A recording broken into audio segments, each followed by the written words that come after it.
Kamusta pa? Good morning!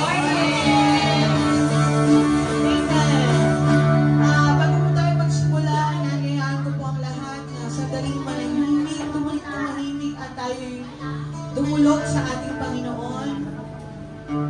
Meron po akong tanong sa inyo, ano pong ina-expect nyo today?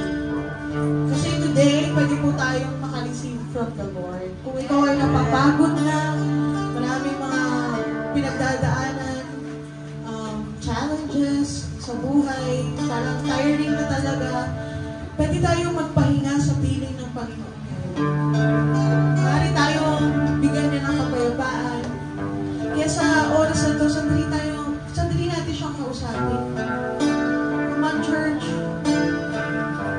Let's exercise our faith today.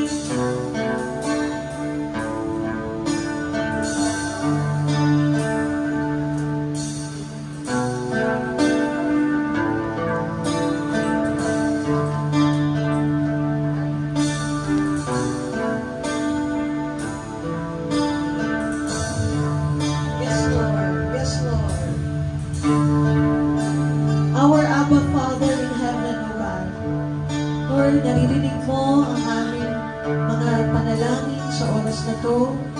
Alam mo ang laman ng aming mga puso. Alam mo kung ano yung mga pinagdadaanan po namin araw-araw. Marahil sa aming kalagitnaan or sa mga nanonood ngayon, meron po dumadaan sa depression or anxiety. Lord, I just pray na extend mo your loving hands sa kanila. Yakapin mo kami. Presensya, Panginoon. Nais namin, Panginoon, na bigyan mo kami ng kapayapaan, O Diyos. Marahil, Panginoon, meron sa mga kapatiran na may karamdaman ngayon. Lord, dinadalangin po namin with faith, Lord God, ang kagalingan na igawad mo sa kanila, Panginoon. Marahil meron sa amin, Panginoon, na dumaraan sa kagipitan, sa pananalapi, Panginoon. Lord, I just pray na extend mo, Panginoon, ang iyong loving hands sa bahay namin, sa buhay namin. And Lord, ikaw ang aming Jehovah Jireh. You will provide. Surely, you will provide, O God. At marahil, Panginoon, sa aming kalagitnaan na kanilang tahanan ay may kaguluhan.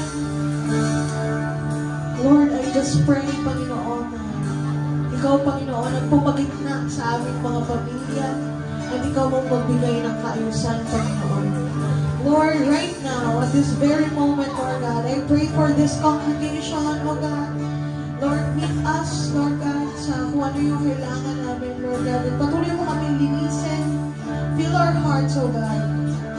Fill our hearts. Fill us. Meet us, O God, this morning.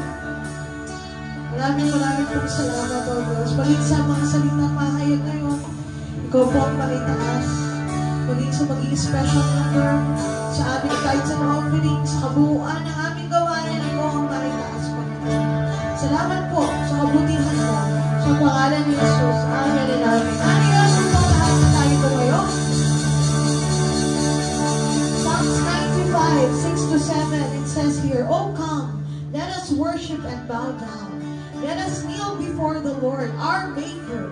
For He is our God, and we are the people of His pasture, and the sheep of His hands." In Hebrews 4:16, it says here, "Let us therefore come boldly to the throne of grace, that we may obtain mercy and find grace to help in time of need." Hallelujah! Our God is the God of breakthrough. Pwede tayo lumapit sa Kanya ngayon. Come on!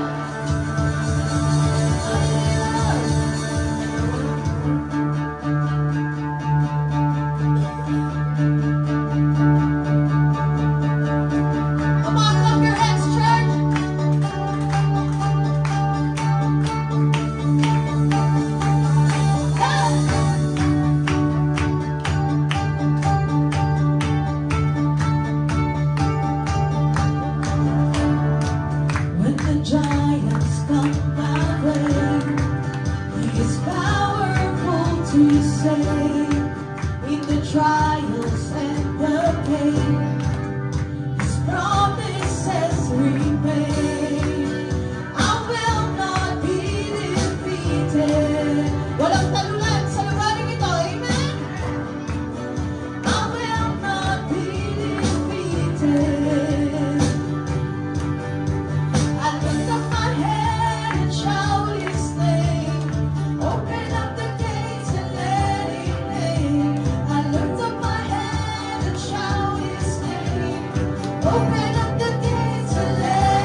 Hearts restored, fear be gone, faith arrive, God of the breakthrough, walls to crown, healing now, chains to loose, God of the breakthrough, hearts restored, fear be gone, faith arrive, God of the breakthrough, walls to crown, healing now, chains to loose.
God is good. All the time. Amen. He died for you and He loves you. Sabihin mo sa sarili mo, God loves me. God loves me. Yes, God loves you kahit na marami tayong imperfections. But God is our perfect God, our perfect Father. Inaanyayahan ko pong lahat na mag-pay attention tayo sa gawain ngayon. As we sing this song, this worship song, pwede natin ipikit ang ating mga mata, itaas ang ating mga kamay bilang tanda ng ating paghanga, pagdakila sa Panginoon. Hallelujah. Ang krus ng Kalbaryo, ang siyang alaala ng pag-ibig mo, lahat iyong pasal, pagdaramdam kabiguan, ikaw ay nag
Hallelujah.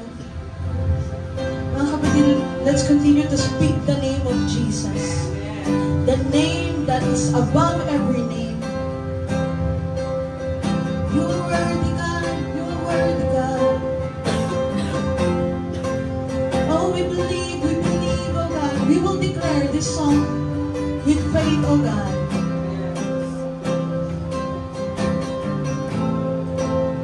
When I speak your name, darkness has to flee. When I speak your name, I have authority. When I speak your name, mountains have to move. When I speak your name, chains are breaking loose. Oh.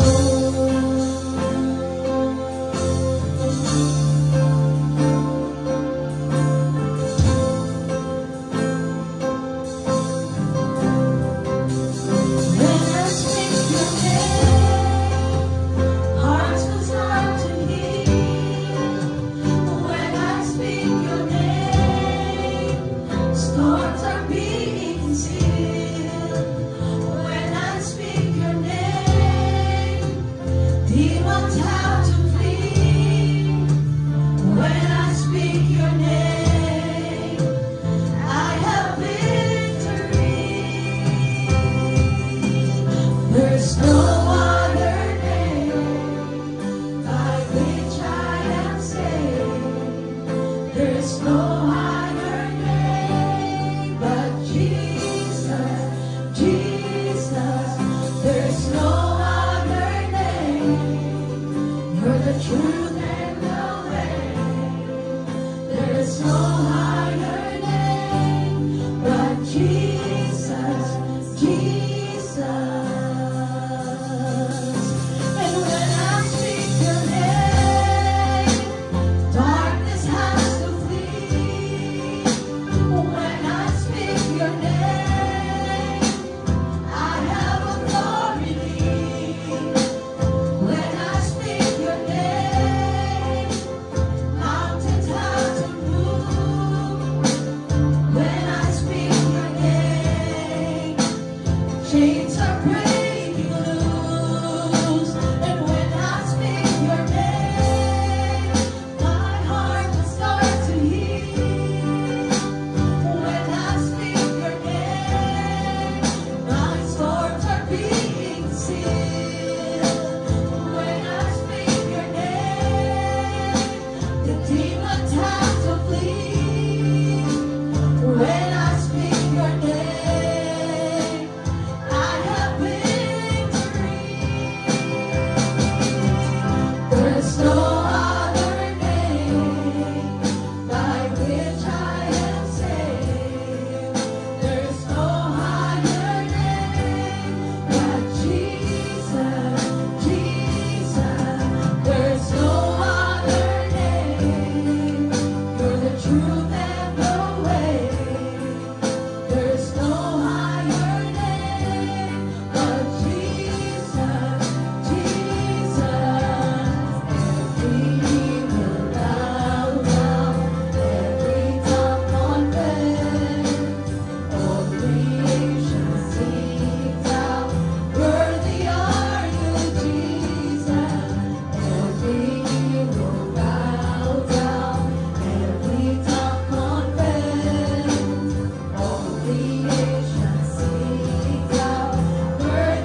You're the mercy I need when my heart feels weak. In you I find peace. Jesus, Jesus, you conquered. Come on, church. Your love made a way. Forever you reign. Jesus, Jesus, you conquered the way. Your love made a way. Forever you reign. Jesus, Jesus, you're the mercy I need when my heart feels weak. In you I find peace. Jesus, Jesus, you're the mercy I need when my heart feels weak. In you I find peace. Jesus, Jesus.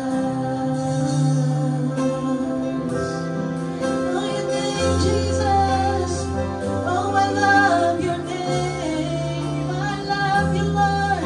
I love you, Lord. There is power in your name.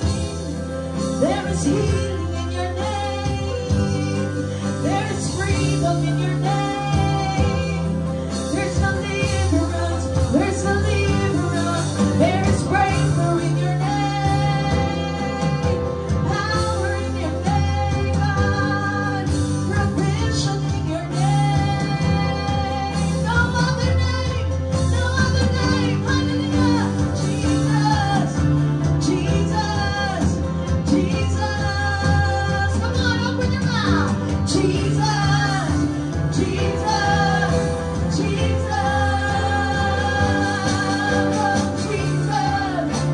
Jesus. Jesus. There's only one name. Jesus. Jesus.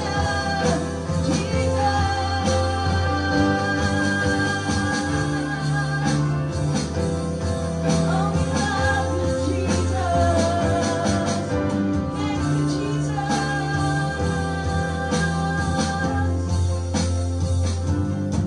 Oh, we love you, Jesus. We love you, Jesus. Thank you, Jesus. Panginoon, walang makahihigit sa'yo. Walang makahihigit sa kadakilaan mo. Lord, nakakapagod man ang harapin ang mga araw-araw na tila ang dami namin mga problema. But Lord, sa kabila ng lahat ng mga ito, nagpapasalamat kami kasi lagi mong pinapaalala, lagi mong sinasabi na nariyan ka lang. That you are with us. You are in us. Kaya namin pagtagumpayan ang lahat ng mga pagsubok sa buhay dahil kasama ka namin. Kaya namin, Panginoon. Nangyari na noon, mangyayari ulit ngayon. Kung meron kami magandang testimony noon, it will happen again. It will always happen because you are with us, O God. Thank you, Lord, for healing us. Thank you, Lord. Thank you, Lord. Thank you, Lord. Thank you, Lord. Thank you, Lord. Thank you, Jesus. You are worthy. You are worthy. You are worthy. You are worthy, O God. Thank you, Jesus. Lord, lahat na ito ay binibigay at pinabalik namin sa iyo sa pangalan ni Jesus. Amen and amen.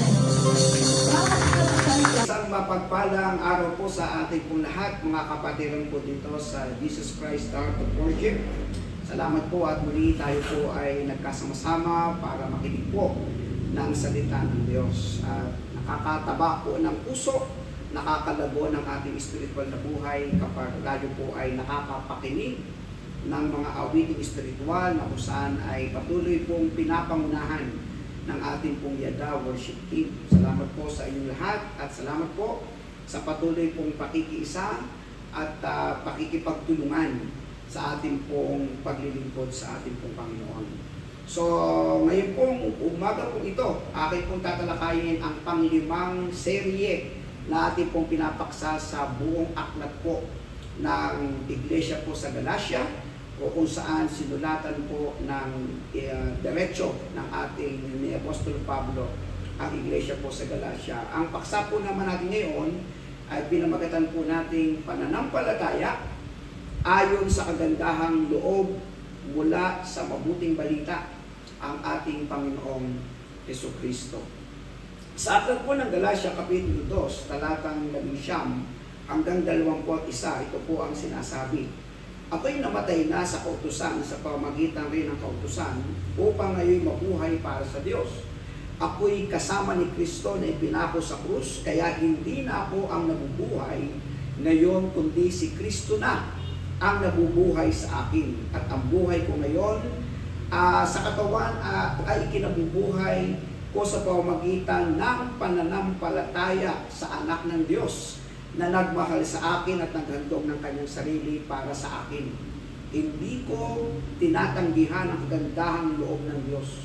Kung ang tao ay mapapawalang sala sa pamamagitan ng kautusan, walang kabuluhan ang pagkamatay ng ating Panginoong Jesucristo. So, nung unang-una ko pong tinalakay ang aklat po ng Galacia o Iglesia po sa Galacia, ang una ko pong binigyan po ng diin ay ang mabuting balita po ay nag-iisa. So wala pong iba, sabi ko sa inyo, huwag niyong guguluhin ang inyong isip, ang inyong damdamin, huwag kayong malilito. Wala pong ibang mabuting balita, nag-iisa lamang po ang ating Panginoong Jesucristo. Siya po ang tanging daan, katotohanan at buhay, at siya lang ang tangi na magiging daan upang tayo makarating doon sa kalangitan. Pangalawa po, ang mabuting balita, hindi lamang siya nag-iisa, kundi ang nag-iisang mabuting balitang Panginoong Jesucristo natin ay isa pong personal na dapat po ay maiugnay po sa atin. No? Magkaroon po tayo ng personal kaugnayan po sa Kanya, at pagkatapos po tayo umugnay sa Kanya, hindi po naman ito pwedeng maging makasarili tayo o parang tayo lamang po ang makikinabang nito. Gusto rin natin itong ipaabot sa ating mga mahal sa buhay, o kung maaari sa inyong asawa, sa inyong mga anak, sa inyong mga kapitbahay, sa inyong kaibigan, o mga kamag-anak na sa inyong pong palagay ay parang hindi pa ganun kalinaw ang kanilang pagkaunawa sa mabuting balita o pagtanggap po dito sa ating pong Panginoong Jesucristo. Pero hindi din po maiwasan na kapag tayo po ay nakilala o tayo po ay sa kanila pong palagay, tayo po ay mga anak na ng minamahal ng Diyos o tutawagin nila ay mga Kristiyano na mga tagasunod ni Kristo. Hindi po natin maiwasan na tayo po ay tingnan, basahin po ang ating pong buhay para tayo isda sa loob ng aquarium na pinagmamasdan ang ating pong dalaw at ang ating pong kilos. Kaya pinaksa po natin itong nakaraang linggo na ang mabuting balita ay hindi dapat doble cara. Hindi po pwede na ngayon po tayo nabubuhay sa kabanalan sapagkat tayo nagtitipon sa spiritual na kabanalan, pero paglabas natin sa sanlibutan ay sanlibutan din po o gawain bakamundo ang ating din pong ginagawa. Hindi po pwedeng maging ganun. Kaya sabi nga po dito, ang mabuting balita ay dapat ay isang pananampalataya ayon po sa kagandahang loob po ng Diyos. Sa katotohanan, ang lahat po ng tao ay makasalanan. Tayo po yan, ha? Mga wala pa pong kaugnayan sa Panginoon, buhay natin dati na wala pang kaugnayan sa Panginoon o buhay ng hindi pa tuwiran na kaugnay sa Panginoon, ang kanya pong kategorya o katayuan sa harapan po ng Diyos ay makasalanan. Sa aklat po ng Roma, Kapitulo 3, talatang 23, sapagkat ang lahat ay nagkasala at walang sino mang nakaabot sa kaluwalhatian ng Diyos. No? Doon po sa mga nakaugnay na, doon po sa mga ipinapalagay na sila po yung mga anak na minamahal na ng Diyos, sapagkat tinanggap na nila sa kanilang puso ang mabuting balita, huwag namang maging mapagmalaki at huwag namang tingnan ang kanyang sarili na kahihigit doon sa mga hindi pa nakakakilala. Dapat po nating alalahanin na tayo po ay galing din sa ganun pong katayuan, sapagkat makasalanan po ang tao. At ang sabi din sa Roma Kapitulo 3, talatang 10, walang matuwid. Ayon sa nasusulat, walang matuwid, wala kahit isa. Kasama ako, kasama kayo, kasama ang lahat ng tao na nabubuhay po dito. Maliban na lamang na ang mabuting balita na nag-iisa ay maging personal na umugnay sa Kanya. Ang atin po magiging kategorya sa harapan ng Diyos ay kategorya na anak na minamahal ng Diyos na pinawalang sala, na mula sa kadiliman ay dinala sa kalumagan.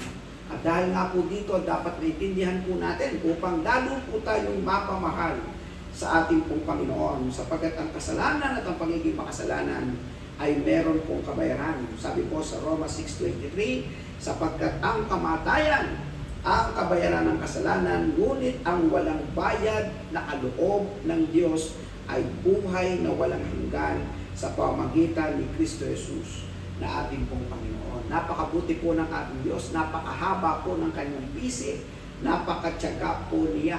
Nasubaybayan niya ang tao, sinisikap ng tao na maging banal sa harapan ng Diyos, hindi po kaya. Sinisikap ng tao sa pamamagitan ng pagsunod sa kautusan, parang maipalagay niya sa kanyang sarili ang pagpapawalang sala ng Diyos, ngunit hindi po kaya. Kaya po dito, meron pong paliwanag si Apostol Pablo kung paano po natin maaangkin ang mabuting balita. So, pakinig po kayo mabuti at atin pong unawain mabuti sapagkat napakahalaga po nito para po sa ating pag-uusap ngayon. Ang una po, para po maangkin natin ang mabuting balita. Diba?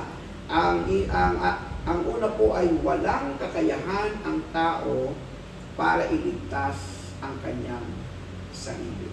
Kung mapapansin po ninyo, ang tao po ay meron pong kalikasan ng pagiging deboto, no? Meron pong kanya-kanyang mga palapalagay kung paano po sila mapapalapit sa ating Panginoon, makakasumpong po ng kabanalan, ipinapalagay po nila na sa ganitong paraan, tayo po ay mapapawalang sala ng ating Panginoon. Kaya napakadami pong mga nagsasakripisyo, gumagawa ng iba't ibang mga kaparaanan na sa kanilang palagay, sa kanilang sarili kaparaanan ay maliligtas o maaangkin nila ang Panginoong Hesukristo sa kanilang buhay o maiuugnay nila ang kanilang sarili sa ating pong Panginoong Hesukristo. Pero sabi po dito, wala po kakayahan. Ako, ikaw, tayong lahat bilang tao para iligtas po ang ating pong sarili. Sa katotohanan, hindi naman tayo ang namatay sa krus at nagbayad ng kasalanan ng tao. Sa katotohanan, meron lamang nag-iisa na nagbigay ng kanyang sarili para tayo po'y patawarin at tayo po'y magkaroon ng kaligtasan. Ito nga po ay ang mabuting balita, walang iba ang Panginoong Hesukristo. Sa aklat po ng Galatia, Kapitulo 2, talatang 15 hanggang 18, ang sabi po dito ay kami nga'y ipinanganak na Hudyo at hindi makasalanang hintil. No? Gayunman, alam namin ang tao, tingnan po ninyo, ay pinawawalang sala sa pamamagitan ng pananampalataya kay Jesucristo at hindi sa pamamagitan ng pagsunod sa kautusan. Kaya't kami ay sumasampalataya kay Kristo Jesus upang mapawalang sala sa pamamagitan ng pananampalataya sa Kanya at hindi sa pamamagitan ng kautusan, sapagkat walang tao pinawalang sala sa pamamagitan ng pagsunod sa kautusan. Ngunit kung sa pagsisikap namin mapawalang sala sa pamamagitan ni Kristo ay matatagpuan kaming makasalanan pa, nangangahulugan bang si Kristo ay tagapagtaguyod ng kasalanan? Hindi. Ngunit kung itinatayo kong muli ang winasa ko na, ipinapakita ko makasalanan na ako. Ang Panginoong Hesukristo ay hindi pa po sapat. Yun po yung gusto niyang tukuyin. Hindi pa sapat para mapawalang sala tayo sa pamamagitan po ng pananampalataya at hindi sa pamamagitan ng kautusan. Lumalabas na parang baliwala ang ginawa ng ating pong Panginoong Hesukristo. Ipinagliliwanag po ni Apostol Pablo sa mga taga-Galatia na kung saan ang kaisipan noong panahon na yon, ang kaisipan ay sa pagsunod ng kautusan, sa pagiging mabuti, masusumpungan nila ang pagpapawalang sala ng Diyos. Sinasabi naman ng ating ni Apostol Pablo, hindi ito magagawa sa inyong sarili. Kahit kailanman, hindi nyo ito magagawa sa inyong sarili. Bakit? Sapagkat ito ang tunay na kalagayan ng tao sa harap ng Diyos. At ito po ay naganap din sa mga taong hindi pa nakakakilala sa Panginoon noon. Ito po ang kalagayan ng tao sa harap ng Diyos. Efeso Kapitulo 2, talatang 1, nung unay patay kayo.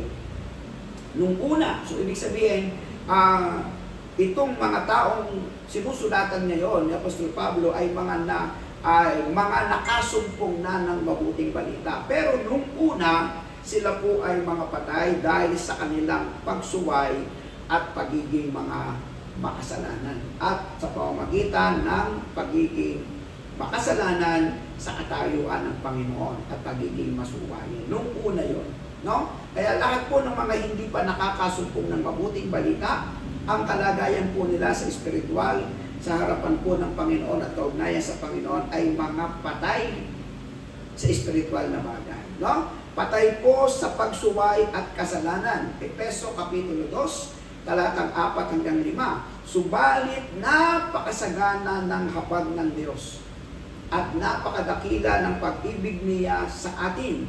Tayo'y binuhay niya kasama ni Kristo nung tayo'y mga patay pa, no? Dahil sa ating pagsuway. So ipinapaliwanag po ni Apostol Pablo sa iglesia, huwag niyong kalilimutan, nung wala pa kayo sa mabuting balita, kung wala pa sa inyong mabuting balita, kung hindi pa kayo nakaugnay sa Panginoong Kristo, tayo po ay mga hiwalay sa Diyos.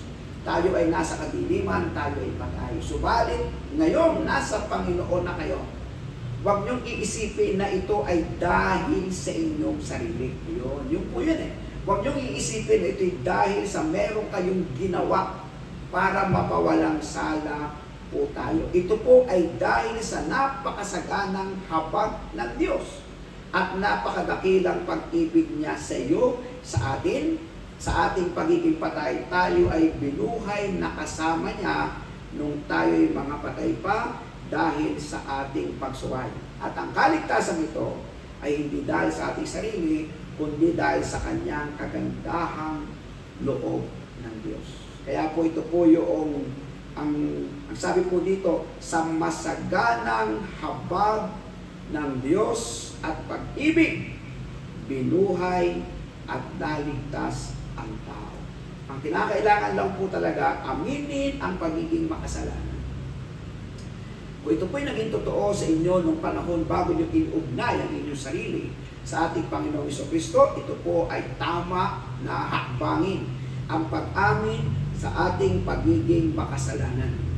Ang pangalawa po ay huwag nang balikan ang dating buhay natin na makasalanan. Kung ikaw po ay nakaugnay na sa Panginoon at ang mabuting balita ay sumasa iyo na, hindi na po ito nararapat na bumalik ka sa dati mong kalagayang patay, sa espiritual, sa dati mong kalagayang makasalanan, sa harap ng Diyos, sa dati mong kalagayang nasa kadiliman pa tayo. Lagi mo tatandaan, pinawalang sala po tayo dahil sa pananampalataya at kagandahang loob ng Diyos. Kaya ano po sabi ko dito? Kaya't kami, sabi ng banal na kasulatan, ay sumampalataya kay Jesus upang mapawalang sala sa pamamagitan ng pananampalataya sa Kanya. So maliwanag po ang binibigyan diin ng Apostol Pablo sa Iglesia Galacia, ang pananampalataya, hindi ang iyong sarili. Ayon sa kagandahang loob ng Diyos, tayo po ay nagkaroon ng personal na kaugnayan sa Kanya. Okay po? Ang pangalawa po, kapag tayo po ay nasa Panginoong Jesucristo na, at ang mabuting balita ay naging personal na sa ating buhay. Ito po yung pangalawa. Dapat mapako ang taong makasalanan at ang mabuhay ay si Kristo Jesus. Yun po yung pangalawa na dapat po nating maintindihan. Lahat ng sakripisyo ibinigay ng ating Panginoong Jesucristo. Lahat ng kanyang ginawa sa atin, yung kanyang kamatay sa krus, ay upang kasama po nating mamatay. Kasamang mamatay ang ating pagiging makasalanan, ang ating pagiging malayo sa Diyos, ang ating pagiging mapag-alinlangan sa harapan ng Diyos. ito po ay dapat mamatay na. At ngayon ikaw po ay anak na minamahal ng Diyos, dapat si Kristo Jesus sa buhay mo ay makita naman. Tingnan ninyo sa Galatia 2, 19-20, ako'y namatay na. O sa kautusan, meaning sa aking sarili kaparaanan, no? Na iniisip ko sa sarili ko, ako'y maliligtas. Dapat namatay na ako doon sa pamamagitan rin ng kautusan upang ngayon ay mabuhay naman para sa Diyos, no? So, pinapalagay po ni Apostol Pablo sa Iglesia Galatia, o kayong mga taga-iglesia sa Galatia, kayong mga mananampalataya sa Galatia, huwag niyong iisipin na yung pagsunod nyo sa kautusan ang siyang naging dahilan upang kayo ay magkaroon ng kaugnayan sa ating Panginoong Jesucristo. Hindi ito ninyo kaya, kundi sa pamagitan ng pananampalataya. Kaya ang buhay nyo ay dapat kasamang napako na. Kung paano si Jesucristo ay napako dahil sa kasalanan natin, nagsakripisyo ng buhay para sa kasalanan natin, namatay para sa ating mga kasalanan, ganun din dapat ang iyong gawin. Ibaon mo na ang kaisipan ng kautusan. Yan. Ilimot mo na ang kaisipan ng kautusan na siyang magiging dahilan ng kaligtasan mo. Ang Panginoong Jesucristo lang ang dapat mo ilagay sa isip at sa puso na siyang dahilan ng pagliligtas niya sa atin. At ang buhay ko ngayon, pinampo ninyo, sa katawan, ay ikinabubuhay ko sa pamamagitan ng pananampalataya sa anak ng Diyos na nagmahal sa akin at naghandog ng kanyang sarili para sa akin. Di po ba? So yung pananampalatayang ito, na siya nating ibinigay, na siya nating itinugon sa magandang alok ng Panginoon sa ginawa ng ating Panginoong Jesucristo, ay naging dahilan upang makita ng Diyos ang kapukasan ng ating puso para siya po ay manahan sa atin bilang ating Panginoon at sariling tagapagligtas sa ating buhay. So ito po ay napakahalagang paglilinaw, sapagkat kung sa umpisa pa lamang yung ating pong paraan ng pagtugon sa pananampalataya ay sa kagandahang loob ng Diyos ay hindi po isang katotohanan. Babalik at babalik at babalik ka sa luma mong pagkatao. Babalik at babalik at babalik ka sa iyong pagiging makasalanan sa harapan ng Diyos, nabubuhay sa kadiliman at walang kaugnayan sa Panginoon. Kaya sabi po dito, hindi maaaring mamatay tayo sa kautusan lang. Hindi pwedeng mangyari. Sapagkat wala namang ibang namatay at nagsakripisyo kundi ang Panginoong Jesucristo. Hindi rin maaaring mamatay sa kahit anumang mabuting balita o mabuting gawa o mabuti ang iyong gagawin, ito'y katumbas na ng aking pagkamatay sa aking pagiging makasalanan. Hindi po ito pwedeng mangyari. No? Yung aking pagiging religyoso, yung aking palasimba, yung aking palabasan ng salita ng Diyos, ito sa aking palagay ay sapat upang ako ay mapawalang sala ng Diyos, upang ako ay maalis doon sa aking pagiging patay sa espiritual. Hindi po ito pwedeng mangyari kailanman. Sapagkat babalik at babalik at babalik ka pa rin sa kasalanan. Pero ikaw ay mamatay at muling mabuhay sa pamamagitan ng ating Panginoon Jesucristo. Tatanggapin mo ang mabuting balita at ang kaligtasan ay mapapasa iyo. Kaya sabi dito sa huling statement ko, hindi naman maaaring si Kristo Jesus lamang. Hindi pwede. Na hindi pwedeng si Kristo Jesus lamang at wala ng iba sa pagpapawalang sala at kaligtasan. So, ibig sabihin, maliban kay Kristo, wala na. Hindi maaaring hindi si Kristo Jesus lamang ang magiging dahilan ng iyong pagpapawalang sala at kaugnayan sa Panginoon. At ang sabi po dito, at ang buhay ko ngayon sa katawan ay ikinabubuhay ko sa pamamagitan ng pananampalataya sa anak ng Diyos na nagmahal sa akin at naghandog ng kanyang sarili para sa akin. So, intindihin po natin, sa anak ng Diyos na nagmahal sa iyo, sa akin, sa ating lahat, sa lahat ng mga taong nabubuhay sa mundong ito.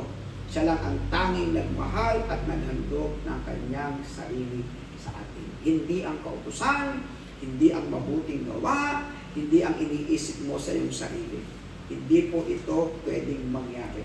Maliban sa ginawa ng ating Panginoong Kristo na ayon sa kagandahang loob sa pananampalatayang sa biyaya ng Diyos ay itinutubo natin sa kanyang mabuting alok na ginawa niya para sa atin. Yung kanyang mga sakripisyong ginawa. At ang pangatlo po, siyempre, hindi naman tayo papayag kahit ang ginawa ng Panginoong Kristo ay hindi po pahihintulutan na mawalang kabuluhan ang pagkamatay ni Kristo. Hindi naman po papahintulutan ng Diyos Ama na pahintulutan niya at kalooban niya ang kanyang anak ay makita niyang hindi naman makasalanan, ay nagmukhang makasalanan sa harapan niya. No? Walang bahid na nakarumihan pero naging marumi sa harapan ng Ama. At yun nga, itinapos sa krus at nahirapan ng lahat. Pero hindi ito pwedeng mawala ng kabuluhan. No? Sino ba sa inyo ang gusto mapunta sa impyerno? Ang impyerno ay nakalaan lang doon sa mga hindi tatangkilik, mananampalataya sa ating Panginoong Kristo ang mabuting balita. Pero ang langit ay nakalaan sa mga kumilala sa mabuting balita. Yung tunggon ng pananampalataya ayon sa kagandahang loob ng Diyos. Hindi po ito maaari na mawalan ng kabuluhan, yung pagkamatay ni Kristo. Kaya ano sabi sa Galatia 2:21, hindi ko tinatanggihan. Di ba? Ganda ng termino, no? Hindi ko tinatanggihan ang kagandahang loob ng Diyos.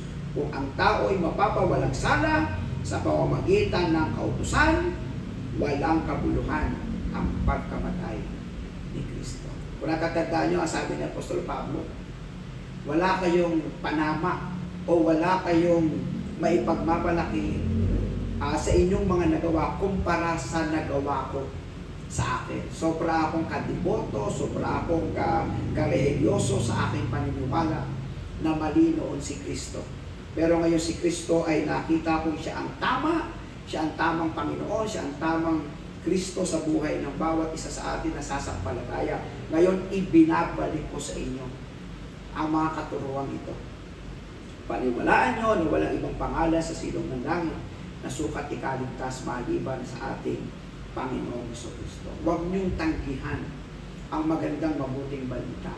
No? Sabi po dito sa Hebreo 10:25-27, huwag nating kaligtaan ang pagdalo sa ating mga pagtitipon gaya ng nakasanayan ng iba.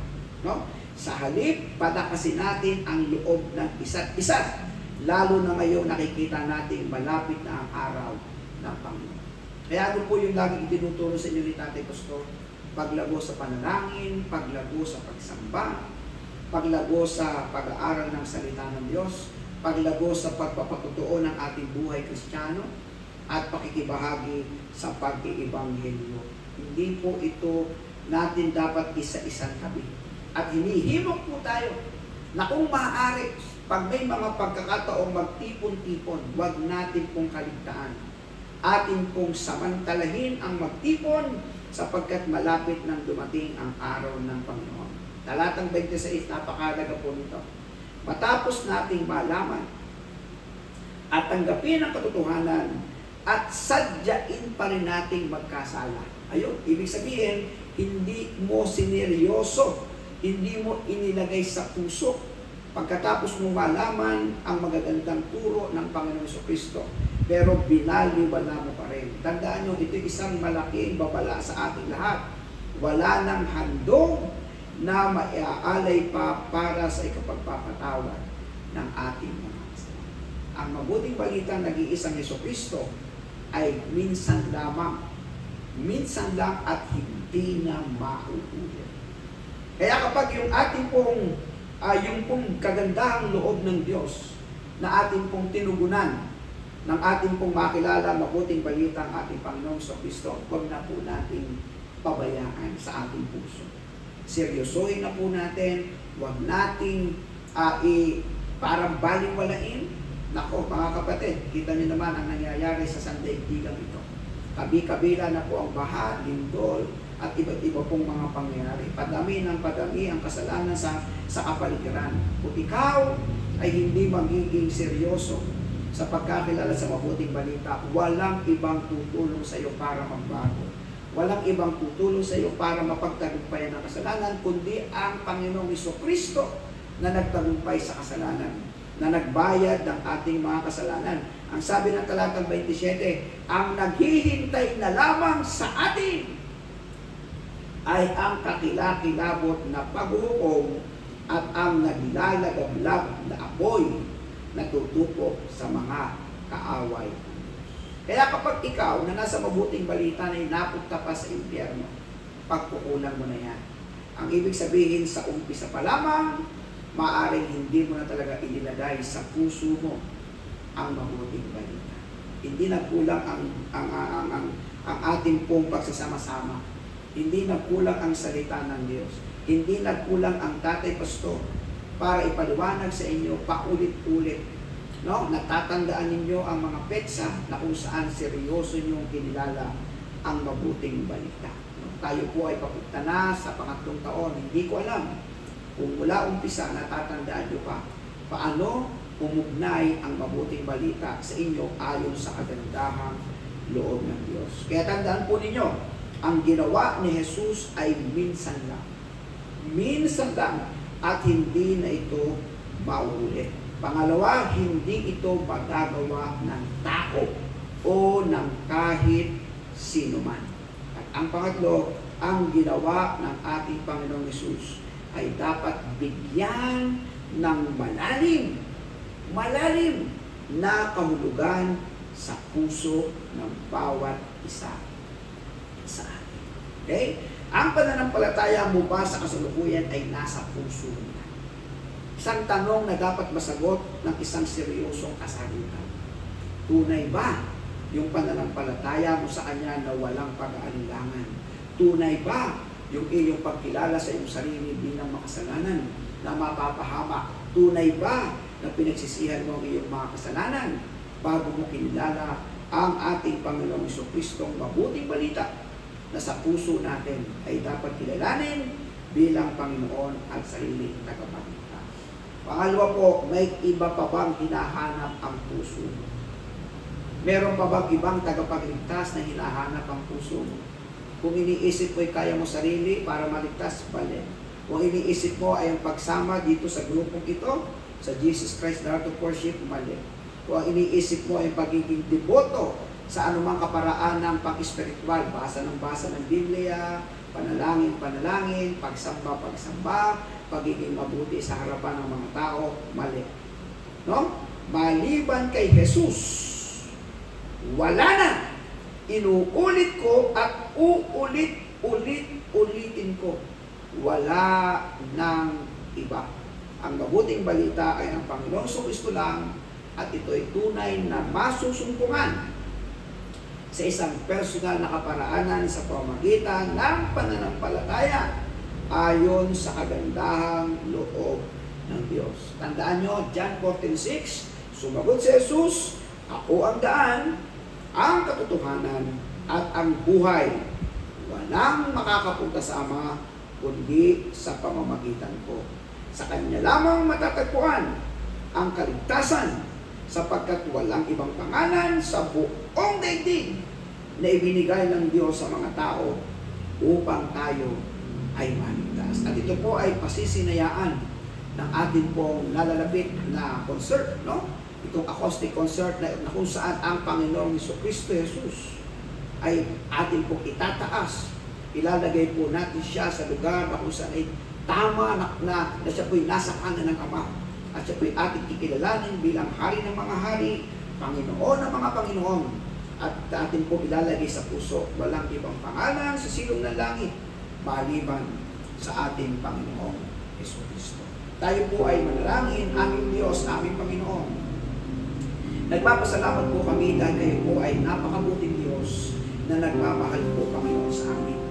Ngayon ay amin pong mas naunawaan pa na yung pong kaligtasan, yung aming pong kaugnayan sa iyo sa kasalukuyan ay hindi po dahil sa aming sariling gawa, hindi po dahil sa aming sarili pong kakayahan, hindi po dahil sa mga kaparaanan ng pang-espiritual na pang-religyosong kaparaanan. Hindi po, naunawaan po namin na ang aming kaligtasan ay ikaw, na ang aming pong kapatawaran ng kasalanan ay ikaw, na ang buhay na walang hanggan po ay ikaw. Ikaw po ang daan, ito ang buhay, at walang ibang pangalan sa silong ng langit maliban sa iyo. Aming Panginoon Hesus, na kung saan kami po ay nananampalatayang totoo. Kami po ay buong pusong nananampalataya sa iyo, inilala ka bilang sa iyo pang tagapagligtas. Amin pong Panginoong Jesucristo, ayon po sa iyong kagandahan po. Salamat po ng marami. At dahil po dito, kakayanin po namin managumpay laban sa gawa ng sanlibutan. Kakayanin po namin mapagbago ang aming buhay. Kakayanin po namin mapako sa krus, no? Sa likod mo, Panginoon. At ang bagong buhay ay ikaw, Panginoong Jesucristo. Aming Diyos, narito kami sa iyong harapan. Nagsusumamo at lagi humihingi ng iyong habag na sa bawat araw, papanagumpayin po ninyo kami laban sa gawain ng sanlibutan. At sa aming pong mga kapatiran o kababayan na nasa lantapo ng bagyo at sadyang nahihirapan sa kanila pong kalagayan ngayon, Panginoon, muli mo sila pagbaligi sa dati po nilang kinalalagyan, Panginoon. Ibangon niyo po sila mula sa kahirapan po ng mga bagyong nagdaan sa kanila, lalo po yung mga pinaha. Mga kapatiran po namin na apektuhan din. No?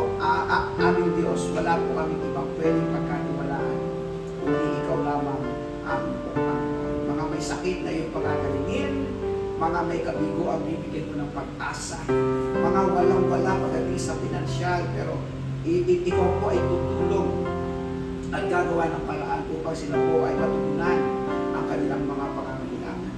Aming Diyos, aming Panginoon, ikaw ang aming kaligtasan, ikaw ang aming babae, ikaw po ang lahat-lahat. At sa iyo lamang namin pinagkakatiwala ang aming buhay. Ang aming Pangulo, ang Vice Pangulo, lahat po ng aming mga congressman, mayor, gobernador, mga board members, mga senador at mga congressman, Panginoon. Amin pong ibinibigay sa iyo sila, Panginoon, talino, tama pong pangungunang Panginoon sa bansa. At higit sa lahat, maalis po, O Diyos, ang kaisipan ng pagiging makasagilid kahaman upang guminhawa po ang bansang ito, bansang kung saan ay kinikilalang Kristiyanong bansa o isang bansa na maka-Diyos at maka-espirituhan. Dalangin po namin, O Diyos, ito ay maging makatotohanan. At sa mga panahon, sa buhay po ng mga henerasyon sa kasalukuyan, lalo po ang aming mga anak, nawa sa panahon wala na kami, makasumpong po sila na isang bansa na patuloy na magiging malaya sa salita ng Diyos.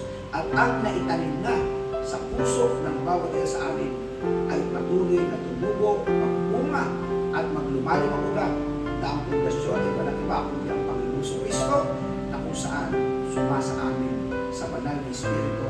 Siya ang katat at katibayan ng aming kaligtasan. At sa aming Diyos Ama na sobrang minahal kami ng gayon na lamang, lumikha ng langit at lupa ng lahat-lahat na kung saan ay kapinabangan para sa kabubuti namin.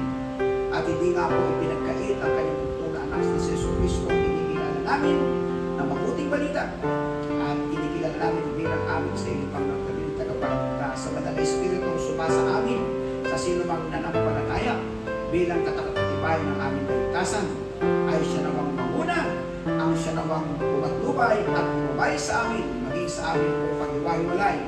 Gabayan niyo po kami mula ngayon at magpakailanman. Amen.